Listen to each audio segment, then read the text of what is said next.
Our next presentation is titled Mercy, A Perspective from the Pew and Beyond. And the presenters are Brian and Olivia Kane. And I'd like to say just a few things about Brian and Olivia. First of all, Brian and Olivia are also husband and wife. And one of the best things that I think Salesian spirituality gives to us is a lay spirituality. It's all about the perspective from the pew. I'm so glad that we have a husband and wife here today.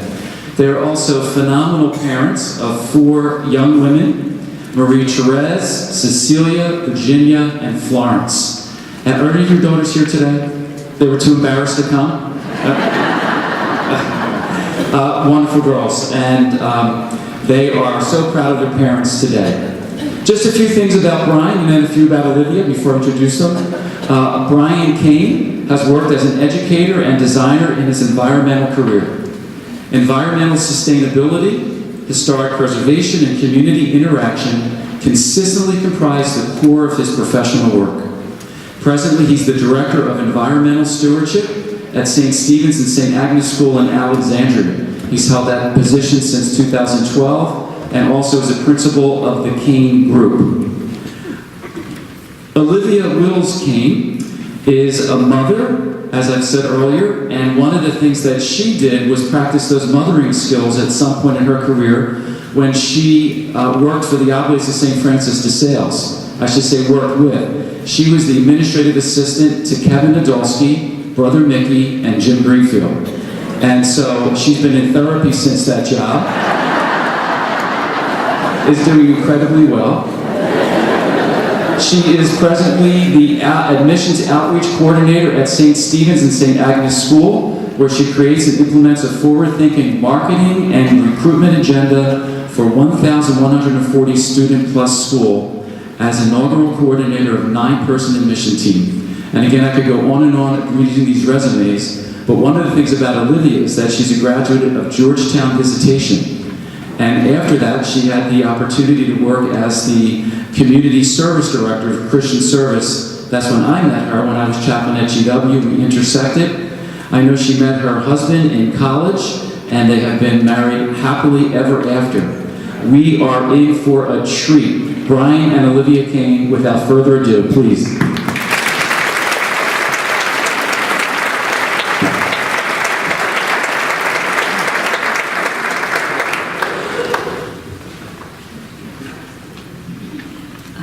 Brian and I are delighted to be at Live Jesus Today with our Salesian family. We truly felt called to be here. Literally, we got a call from Father Kevin Nadolski in October. He actually left a voice message saying that he had an invitation for us. So I eagerly said to Brian, I think he has an invitation for us to be his guests at the Black Tie for White Collars dinner the next month in Wellington. And Brian, who's not as easily smitten by Kevin's charm and good looks, was sure it was an invitation to be major donors for an oblate giving campaign. But I think we both were wrong, or maybe I should say we both were right. Kevin was inviting us to be his guests, and he was inviting us to support an oblate giving campaign. The campaign to give of ourselves to living Jesus as disciples of humility and gentleness and joy and mercy. Brian and I did take a few days to pray about it. We prayed that Father Kevin and Jim would have mercy on us and ask someone else while we stalled, but they sensed our apprehension, and so they called and left a voice message saying, your 2 favorite oblates believe in you and think you can do this. So we were so excited that Ed Ogden and Dick DeLilio believed in us that much. But it truly was, I think, at that moment in itself, an expression of their love that we realized this was a grace invitation to explore where mercy has been alive and at work in our lives. Not only could we not say no to them, we realized we needed to say yes to their invitation, to Pope Francis's Jubilee invitation to celebrate the joy of the gospel with our brothers and sisters, and to God's invitation for personal and marital spiritual growth. In this Jubilee year, Pope Francis celebrates mercy as the door through which we must pass to experience God and his people more fully in our lives. Each in our own ways, Brian and I have experienced the truth in St. Francis de Sales' words, "With unrivaled mercy, God opens the heart's door." While our reflections on how and by whom the door has been opened are very different, they do echo the realization that the spiritual and corporal works of mercy are often expressed in the very simple, one-on-one relationships of daily life, that quintessential Salesian landscape.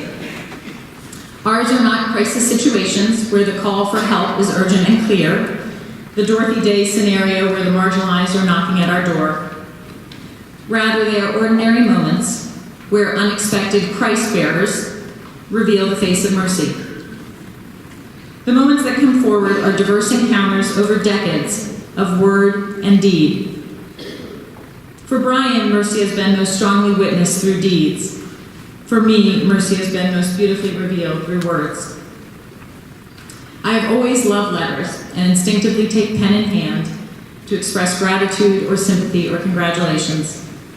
Perhaps it's no coincidence that I'm drawn to a spirituality whose patron is the founder, whose founder is the patron saint of writers, and whose spiritual friendship with the co-founder of the Visitation Order of St. James de Chantal was so beautifully revealed through their letters of devotion.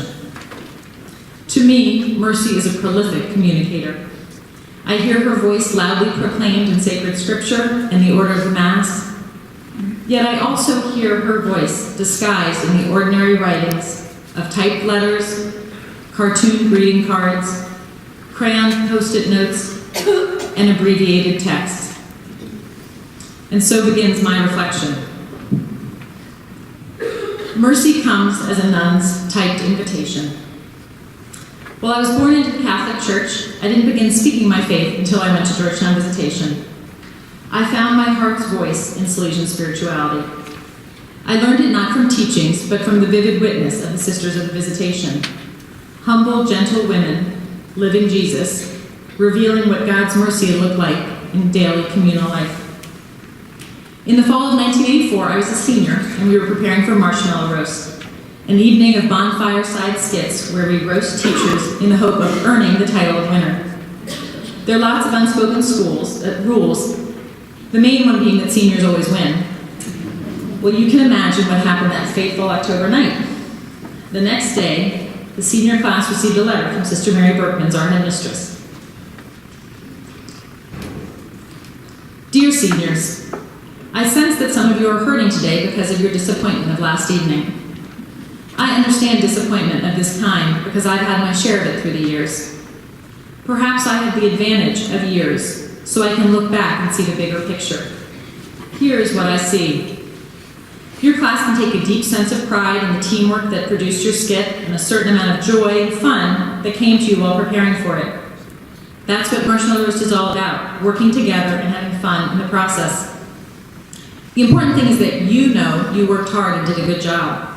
If some other class worked hard and did well too, this does not detract in any way from your accomplishment.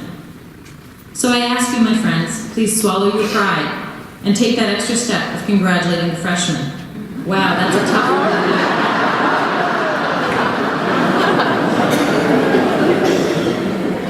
Rise above your disappointment of the moment and continue to gift our school community with your leadership. We do appreciate you greatly. With my love and prayers, Sister Mary Berkmans.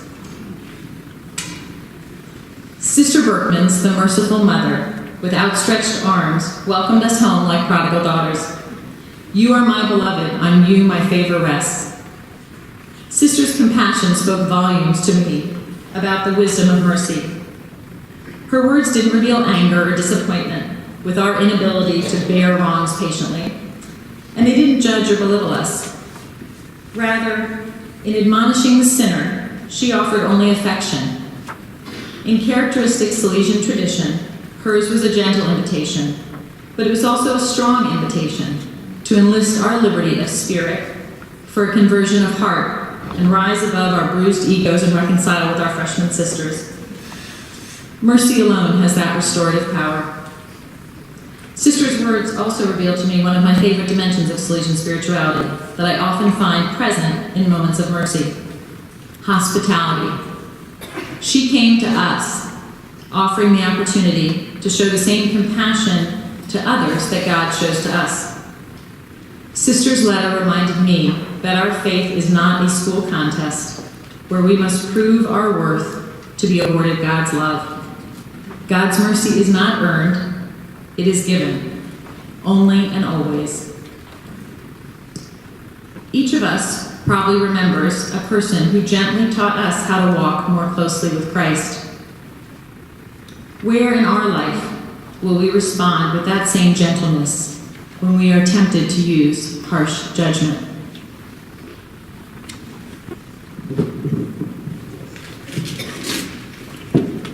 Well, when Father Kevin and Father Jim asked me to share how I received and practiced mercy with you this morning, I thought, as an environmentalist, I would surely be speaking on the care of creation, particularly since they had called me just 3 months after Laudato Si had been issued.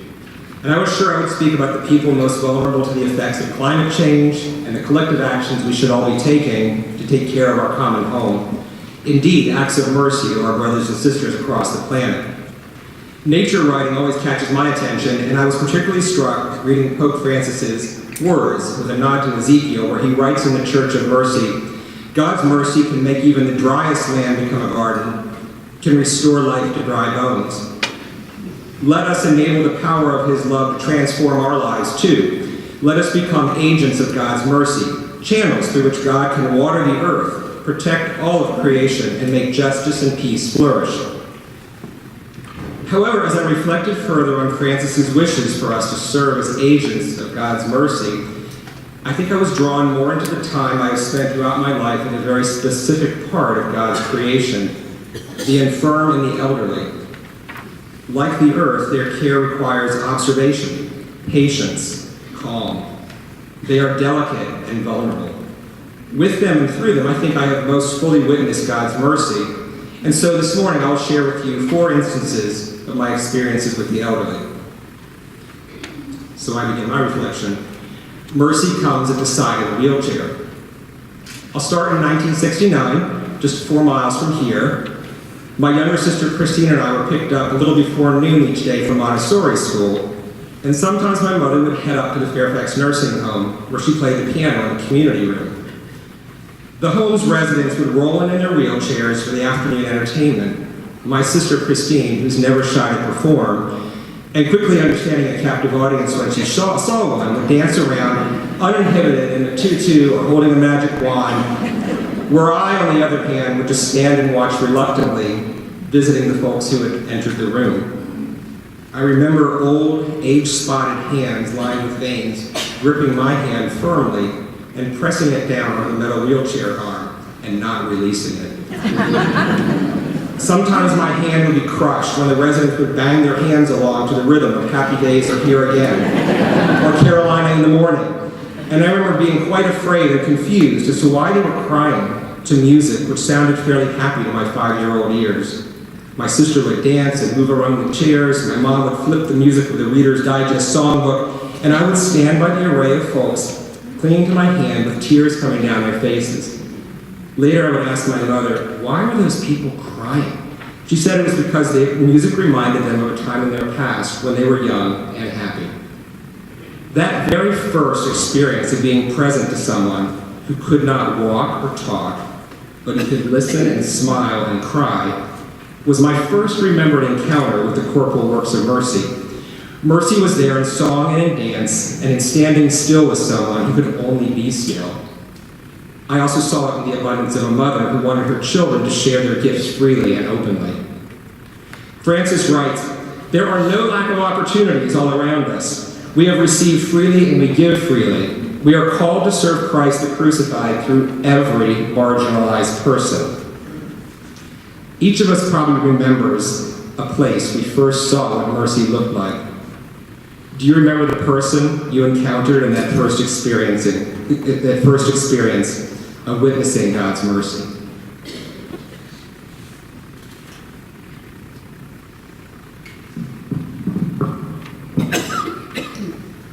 Mercy comes as a husband's handwritten Hallmark card. The date is April 10th, 1991, and the card says, if things are getting serious between us, then why are we having so much fun? Dearest, yes, we do have so much fun. More than I ever believed possible in a romance. You answer for me all the qualities I need and want in a friend. A listener, consoler, enabler, companion, helper, and joker. While at the same time, my attraction to you as a female and a romantic individual. I'll keep that for later. I believe in the power and strength of our love. I hope things keep getting serious between us. I hope we keep having fun. Marriage is serious work, but it can also be fun. Being a disciple of Christ is serious work, but it can also be fun. Like any vocation in life, there is joy to be found, but I must want to look for it. Salesian spirituality has been the powerful magnifying lens through which I can always find joy in any ridiculous or challenging circumstance of my life, if I but look for it. The Jubilee year is an opportunity to deepen my commitment to those who joyfully reveal God's mercy to me. And as anyone married can tell you, particularly wives, marriage is the ideal relationship lab in which to practice mercy.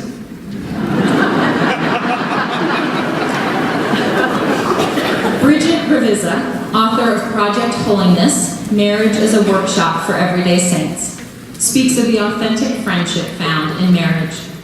She says it is lasting and morally demanding, and brings us closer to God and closer to seeing ourselves as a reflection of God. It is in honoring this vow to be a mirror of how God sees my husband that opens the door of mercy to me. I have promised to my husband to reflect to him the way God sees him. Perfectly imperfect, unconditionally loved, fully whole. If I allow myself to have gospel eyes, then the invisible becomes visible. And compassion guides me to show him not all the things he isn't and can't be, but the beauty of who he is. Our marriage vow then becomes not just a promise to love, forgive, and accept, but also to express those virtues to others. Because in its truest sense, marital love is not a navel-gazing love just between us and for us, or even just between us and God. To us, it's a call to perfection. It's not a call to perfection where we live for ourselves, but it's a call to holiness where we live for others. Our church, our world.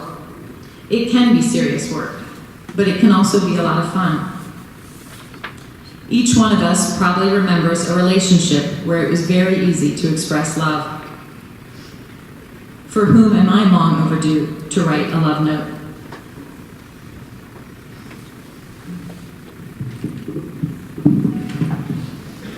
Mercy comes from the blind and the lame. So jump forward with me about 14 more years, and I'm a college freshman at Holy Cross in Worcester, Massachusetts, and I know I have at least 3 classmates here tonight, so thanks for being here, Crusaders. Worcester had a very disproportionately large population of elderly residents at the time, and so a few weeks into my first semester, I found myself driving up a steep road to a nursing home in Millbury, Mass., where I met Harold Rice. Harold was my assigned elder buddy, the man I was assigned to meet each week and visit. He was blind, and he lost both of his legs to diabetes.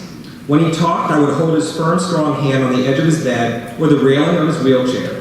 I look out from his nursing room, and I can see the whole of Worcester before me, and I would just listen to his stories of growing up there, his service in World War I, and raising his family. I learned of Harold's love for New England sports teams, snowstorms, and his time watching the Crusaders play at College Hill. Harold Rice never knew what I looked like, and at each visit, he smiled when he heard my voice, and he would hold out a firm hand to me when I announced myself at the threshold of the door. Why was it that a man who had lost his sight and his mobility showed me a peacefulness that was very uncommon in my college dorm? One morning in my sophomore year, the bed sheets in his room looked far too neat and crisp when I entered. His absence left me dismayed at his now empty room, which no longer contained his warm spirit or his gentle hand grip. His humility still remains with me.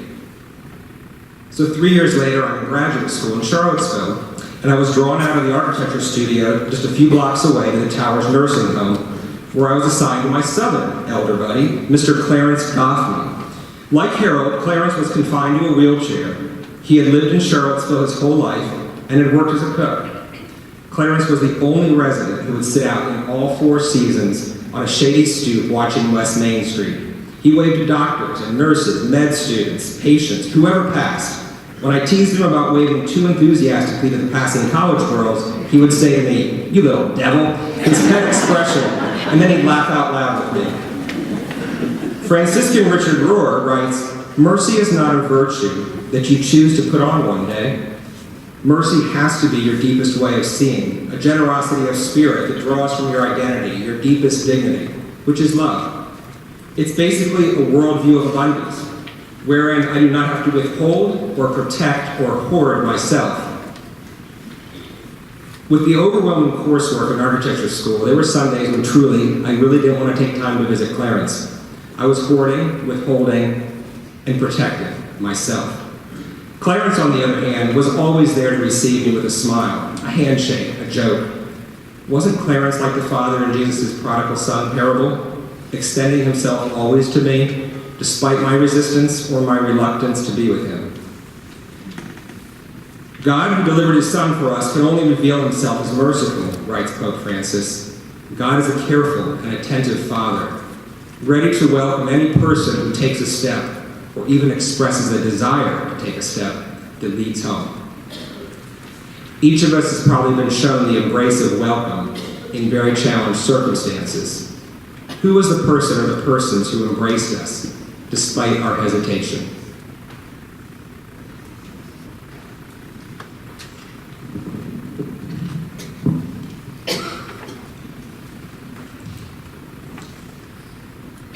Mercy comes as a child's misspelled note. These notes have no date, for the child who wrote them didn't yet have a developed sense of time. I suppose you could say they were written in the moment, that beautiful space that Salesian spirituality invites us to live in, and for which children actually seem to have a better capacity for doing than adults. They were written by one of our daughters, and I'm way too smart to publicly say which one. She was always a spirited child who was a fan of talking back and slamming doors, and found it very cathartic to put her frustration down on paper. One day's assemblage of notes include the following. Dear Mom, I, heart crossed out, hate you. I do not love you. I hate you and you're mean. I'll say sorry, never. I've already lied 100 times to you. I said I'll never talk to you again. I'm starving and no one will give me anything to eat. I really want to have a piece of gum, but there's none left. No one cares about me. No hugs or kisses ever. And the last note is a tiny Hello Kitty one that says, Dear Mom, I am so sorry that I threw a fit at dinner tonight. I love you.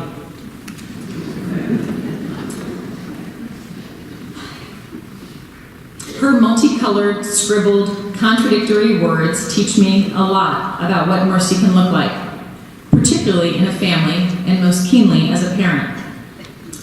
Pope Francis writes about how to teach children about mercy, saying, alongside talking about mercy, they have to experience mercy. Help them understand that we sometimes make mistakes and fall, but the important thing is to always get back up. The family is the first school of mercy because it is there that we have been loved and learned to love, have been forgiven and learned to forgive.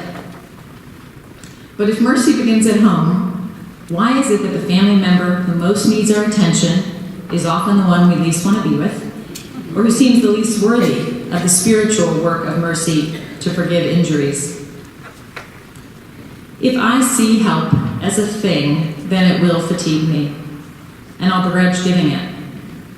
But if I instead rely on God to help me with those gospel eyes again, to see myself as the agent of His mercy, the mercifier, the advocate, the minister, then I've let mercy transform me. It's no longer something I'm giving to someone else, but rather mercy becomes something at work in me, like Eucharist. It transforms me. This wisdom is easy to ascribe to when I read it on a Brother Mickey McGrath card, but it can seem beyond grasp when I'm frustrated by a young child's disobedience or an adult child's independent thinking. As a parent, I often encounter mercy as an emotional chameleon. What presents as anger is often actually suffering, which turns into cries for help, which is met with words of regret, which ends in tears of forgiveness. The Jesuit James Kane writes, "Mercy is the willingness to enter into the chaos of another." It can be chaotic. It's frequently inconsistent. It's sometimes painful. So is love. So is being a Christian. It's I hate you, I'm sorry, I need you, I love you, all knotted together. But mercy comes to bridge that chaos. The chaos between a child's anger and her love, between a parent's suffering and their hope, between a Savior's cross and his resurrection. Each one of us has probably been drawn into the chaos of someone else's life. What is the challenging relationship in my life that I need to allow mercy to transform me?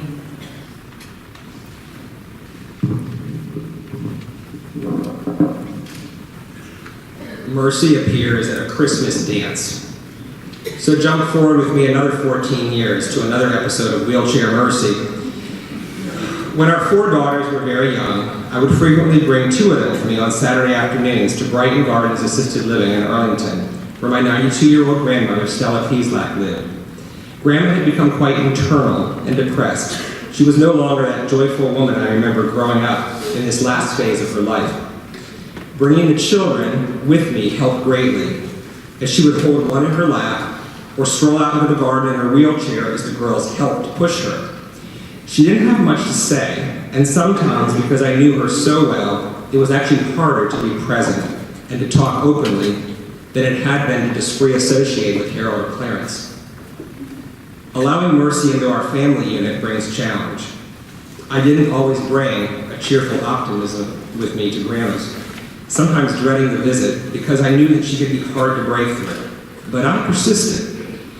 In December of 2001, I remember mustering every bit of a young family's energy to attend the Christmas party after work one evening in Brighton Gardens. And we brought with us our 2-month-old, our 2-, 4-, and 6-year-old. I was exhausted after 2 months with the newborn Florence, and as any young family knows, 6 p.m. is pretty shaky territory. I remembered watching my grandmother sit somewhat expressionless at the party, staring at the activities before her. I wondered what she was thinking. What was her drought? I remember 2-year-old Virginia throwing up in the middle of the festivities. Actually, on the buffet table. Baby Florence urgently needing to be breastfed at that moment, and my older Marie Therese and Cecilia running around making faces at each other behind wheelchairs. Great evening. Several residents paired up on the dance floor to dance to I'll Be Home for Christmas, and I marveled how despite infirmity and isolation, these seniors, so far from their past lives and their families, had found a way to celebrate Christmas with joy. Now, it might have been the red wine I probably shouldn't have been drinking, or the weeks of sleeplessness when a surprise rush of tears streamed down my face. I marveled at the great beauty that the residents of Brighton Gardens were showing me. I was pulled away from the demands of parenting and watching a loved one decline into a glimpse of God's love and mercy. God's call to visit the infirm and the elderly had brought an epiphany to me a little early that year. Each of us has found mercy unexpectedly in our lives at some point. What experience brought it forth? And was it in the most unlikely of circumstances?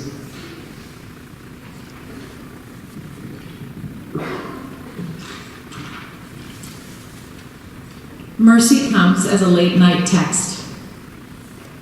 The messages usually arrive late at night when the world's settled in and darkness comes over our lives and often our hearts. I read the text on my phone, the email on my laptop, the post to my Facebook feed. The abbreviated words and emojis may not look like the letters Francis and Jane wrote in their 17th century correspondence, and I like to wonder what they would have enjoyed as emojis, little smiley face icons with tears, certainly a long string of hearts. But there's no doubt that the words speak similarly of love and counsel, need and mercy between spiritual friends. The texts say, "I am so lost. He was my biggest cheerleader. I am so sick of dealing with her. This is harder than I thought it would be. I am numb." Because of the volume and unusual time compressions of internet messages, modern moments of mercy sharing often arrive suddenly, quickly shrink, and then disappear, sometimes before we've even had time to notice them, to say nothing of processing them or reflecting or empathizing with those who sent them. Yet these impermanent digital exchanges of just a few hundred characters are modern examples of the spiritual works of mercy. Counsel the doubtful, pray for the living and the dead, comfort the sorrowful. These are usually moments I haven't scheduled into my faith life, a mindset where Pope Francis cautions, everyone must respect our rhythm and every problem is a bother. And in so doing, we lose wonder and gratitude and risk becoming habitually unmoved by grace. Instead, he invites me to embrace a spiritual life that runs on the very unpredictable, yet always perfect, kairos, God's timing. Some of the most beautiful moments of spiritual companionship arrive unannounced, knocking at my heart's door. Pope Francis has said, these moments of suffering and conflict are for God occasions of mercy. Many people I love are certainly living through occasions of mercy right now in their lives. They're fighting cancer, they're dealing with divorce, they're struggling with a child's depression, they're mourning the death of a spouse. I am invited to walk beside them in their suffering, and I'm privileged to hold open the door of their heart so that pain is not the only visitor, but to invite mercy to cross the threshold and make herself comfortable in that sacred dwelling place as well. Well, I know there isn't anything I can do for them. I can be with them, even in cyberspace. Cardinal Casper remarks, mercy is a pastoral virtue, meaning one that brings love and Christ to people where they are. Salesian spirituality is about that power of being with someone in the present moment, in their present moment, and making it my present moment as well. Each of us has probably been invited to open the door of mercy to others when it was inconvenient. How can I be more open to listening and comforting those who are dealing with doubt or grief?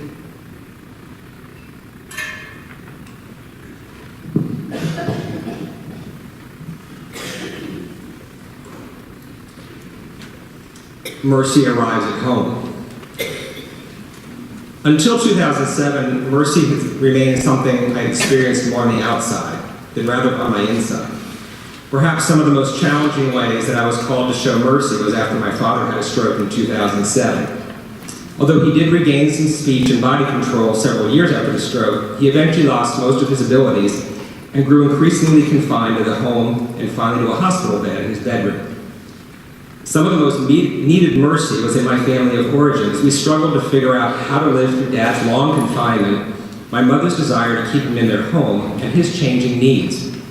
Family illness over a long period of time really compromises a family's well-being. 4 adult siblings do not always see eye to eye, and it seems that everyone has an opinion on every option. More nursing care in the home, says one. Consider assisted living, says another. Install an elevator. Increase physical therapy. As the only child living near my mother and father, one of the spiritual works of mercy, instructing the ignorant, seemed particularly applicable to me. Obviously, it was my spiritual duty and directive to instruct my ignorant siblings in the correct solutions. But deep inside, however, I did know that each of us was sorrowful for the loss of a father as we knew him, the challenges that faced our mother daily, and I am sure as many of you too have experienced, the difficult decisions that accompany long-term illness. So as we were working to help Dad in his infirmity, his very infirmity is what brought God's mercy to each of us. Many, many acts of mercy and compassion were shown my father and my mother over the years. The lawnmower who helped pick up my father when he had fallen. a neighbor who shoveled walks in a snowstorm, a former student who had sent him origami. If mercy is the door through which we must pass to see the face of God, it was these people who pulled my family through that threshold to see God fully in daily acts of selflessness. In my father's final months of life, my siblings and I had become amazingly realigned. My father's failing health and my mother's needs had drawn us back together. Although we had had our share of disagreements, we learned to bear wrongs patiently and to gladly forgive injury. When my father died, we were present and we were strong for each other. We spent a time of mourning in peace. God's mercy was shown to us in an unexpected way, as the sorrowful were comforted that November when my father received God's eternal embrace. Each of us has been in situations where we do not feel very charitable. When have we been surprised and possibly overjoyed when those situations turn into something life-giving and positive?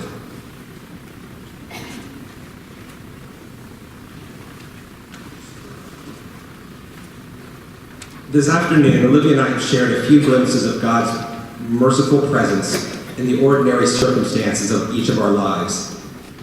In the face of God's mercy, Pope Francis observes that what moved Jesus to act towards the suffering was nothing other than mercy, with which he read the hearts of those he encountered, and he responded to their deepest needs. Francis's words challenge us to pause and to carefully read the hearts of others, to be agents of God's mercy. What are a person's deepest needs? Some of these needs Olivia and I have shared with you this morning are really quite obvious. They are the hard metal of the wheelchair arm pressing into our flesh, the angry scream of an upset child, the remote stare of an elderly relative. And at other times, the needs of the heart and the need for mercy arrive unexpectedly, furtively. The text message, the unspoken words of a relative in decline, the quiet loneliness of a nursing home room. They interrupt the smooth path we wish we could be traveling. We can react to the deepest needs of another's heart with fear, reluctance, while sometimes we can be moved to tears. We can also choose to act with joy, with optimism, with focused concern, with love.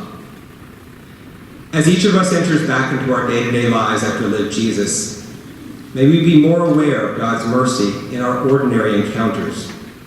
May we pause in the moment, or well after the moment, and see and understand God's mercy revealed. Whether it requires one night, one semester, or 40 years, may each of us continue to open our heart's door and step through into God's open arms of mercy.